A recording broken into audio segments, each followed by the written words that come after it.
ভাঙা পার হওয়ার পর ভাঙা পর্যন্ত মনে হয় আমরা মালয়েশিয়ায় আছি, ভাঙা পর্যন্ত মনে হয় আমরা সিঙ্গাপুরে আছি। মাননীয় সংসদ সদস্যবৃন্দকে আমাদের কুয়াকাটা আমন্ত্রণ জানিয়ে রাখলাম মাননীয় স্পিকার। আমাদের বাজেটে যেটা একেবারেই গ্যাপ হয়েছে বলে মনে হয়েছে, আমরা বিগত সরকারের সময় শুনেছি আমাদের পদ্মা সেতু হয়েছে, হোক 15,000 কোটি টাকার সেতু, আমাদের অন্তত 45,000 কোটিতে হয়েছে।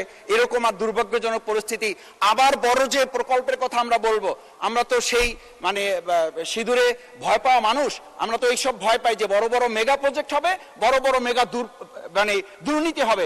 সেই জায়গাটা থেকে আজকে আমি বলবো যে আমাদের 6 লেনের যে মহাসড়কের এই পদ্মা সেতুকে যদি বাস্তবায়ন করতে হয়, এটা যদি আমাদের অর্থবহ করতে হয়, এই অর্থবহ করার জন্য আমাদের পটুয়াখালী পর্যন্ত, আমরা কক্সবাজারের কথা জানি। আমি এই সুযোগে মাননীয় সংসদ সদস্যবৃন্দকে আমাদের কুয়াকাটা আমন্ত্রণ জানিয়ে রাখলাম মাননীয় স্পিকার।